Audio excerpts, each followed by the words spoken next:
In 2013, I wrote and directed the original Bonifacio Isang Sarsuela. We decided to rerun the said successful play. Walang iba ang ating Andres Bonifacio muli ay si Direk Vince Manila.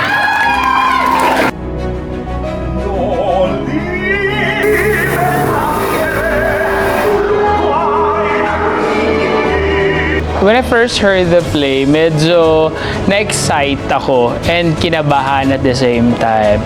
Ang inspiration nitong choreography ng Bonifacio, folk dance. I prepared a lot. This is a rerun. So meron na tayong pinagdaanan at meron ng mga choreographies way back 2013. So a challenge for me ay kung paano ko i-recreate ito. Ng different style and different choreographies, of course. Ang dami kong ginawang research about our character, of course, kasi kailangan natin maging historically accurate kasi totoong tao yung pinoportray natin. Kailangan malakas yung katawan mo sa play na to, lalo na kapag si Oriang ka. Kinakabahan, pero at the same time, I am also excited. I want to give justice to the character by trying to let them see that feeling of being a wife, being a katipunera, even being a woman at that time, and as a mother, kahit briefly for Oriang. Diba, to fight for Yes. We are facing an educational crisis. We know that Philippine history is now at the back seat. Marami na po tayong nilimot sa ating nakaraan. Ako si John Rivas, ang gaganap bilang si Andres Bonifacio at si Emilio Jacinto sa dulang Bonifacio ang Supremo Isang Musika. Sobrang halaga ng dulang ito, hindi lamang sa mga kabataan kundi sa mamamayang Pilipino at ililibot namin ito sa buong kapuluan. I try to reach out with other artists who actually portray the role as well. Bilang aktor, syempre kailangan mo siyang kilalanin para mas maayos mo ma-portray yung karakter. Naipagsalamuha tayo sa Caviteño. El Presidente ay kababayan ko. Siguro yun ang pinakamalaking connection ko sa kanya. Ng malaking kasaysayan ng Pilipinas, nandun dapat ang historical accuracy. Initial reaction ko, talaga ito ay isang responsibilidad.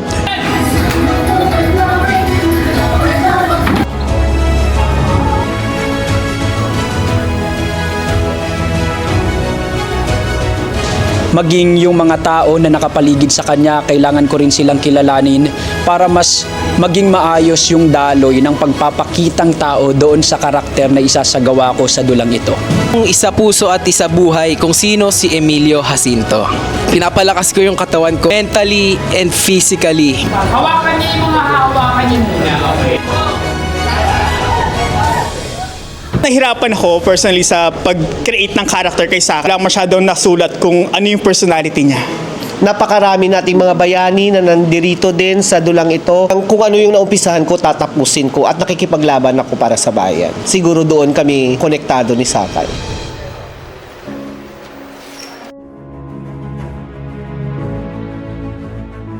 Personality kasi na meron ako is sobrang layo kay Hilaria. Sobrang ingay ko, sobrang kulit ko. Si Hilaria kasi at is lang. Alam mo, limitado yung galaw. Ganong paghahanda na gagawin mo and yung lalim ng emosyon na dapat mong iparating during the musical. Aminin ko po, nahirapan po ako tugsasabay-sabay ng pag-arte, pagkanta at saka pagsayaw. Mga Tagalog na malalalim. Kaya sa pagsabay-sabay lahat ng yun, na-overwhelm ako. Pero kakayanin. Very honored. Ngayon ko lamang mararanasan gumanap bilang isang babaeng bayani.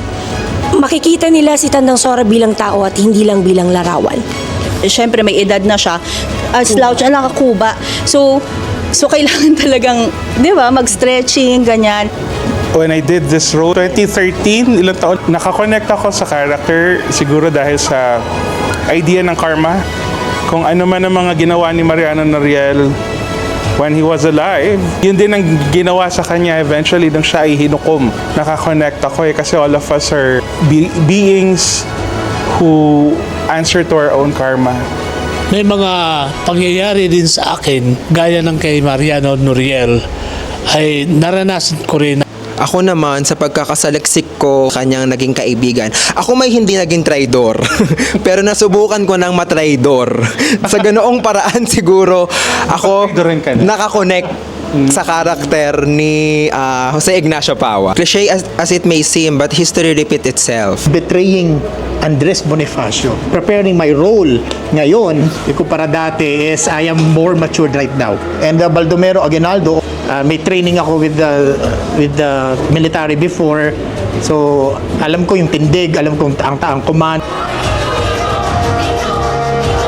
Hindi masyadong kilalang heroine si Marina Dizon. Kailangan mapakita mo natanggap ng role mo yung mga nangyayari. Unang pagtatanghal ng Bonifacio, isa lang akong unsub. I remember nung second day ng rehearsals namin, talagang lahat kami nag-iika-ika na. Tsaka, syempre emotionally, mabigat kasi yung play na to. Sabi sa akin, ikaw si Procopio. Role ni Procopio, isa siyang matapang na bata, na isang revolusyonaryo. Kailangan knowledgeable ka enough sa character na pinoportray mo kasi hindi lang naman isa yung pinoportray naming characters eh.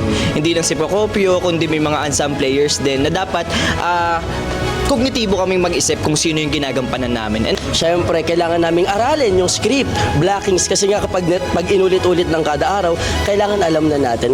Kinakabahan kasi medyo hindi basta-basta yung role na iatang sa akin. Din tong play na to para sa akin po kasi way back 2017, ito po ang recital piece namin. Naman ko, nakakataba ng puso, saka nakaka-excite. Kasi isa nga to sa pinakamalaking produksyon ng PhilStagers. Nabalitaan ko po na hindi madali itong Bonifacio. Ito talaga yung pinaka-seryosong play na gaganapin this 2025. Ito ay sobrang challenging sa mga unsum at sa lahat ng actors. Yun po. Like, marami kang gagawing physical activity. Excited as well kasi first time ko na lang ulit makapag-perform on stage. Una, compare sa One Luna is demure lang, ganun. Pero pag dito po kasi pag Katipunero, ganun talaga. I guess same with everybody. I'm very excited as well since this is my first production with PhilStagers. Looking forward to getting to see and hear the audience from different provinces as well. Pinakamahalaga siyang play dito. Kaya na-excite ako to immerse myself and to learn from it. I was so emotional because this is my favorite play.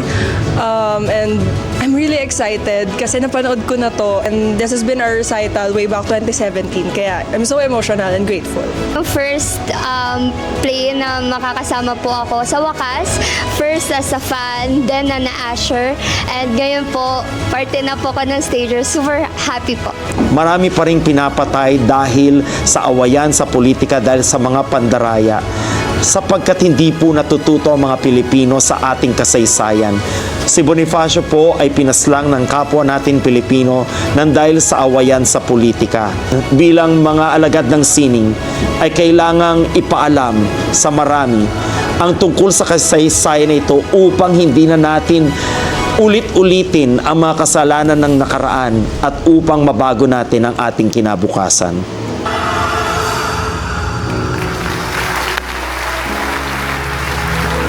pag napanood nila, titindig ang kanilang balahibo at mapapatanong sila na papaano kaya kung siya nga ang nagwagayway ng watawat ng Pilipinas. Yung binibenta kasi ng play is yung experience.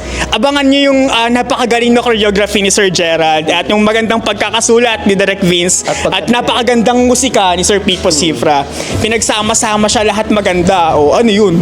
Siyempre, yung pagka-direct din ni Direk Vince, grabe. Kakaiba to ngayon ng Bonifacio o kayo. Kaya nyo ba to? Iniimbitahan namin kayong manood ng Bonifacio ang Supremo, isang musikal. Mag-uumpisa na. Mag-uumpisa na. Tara na, doon na tayo. Bye-bye.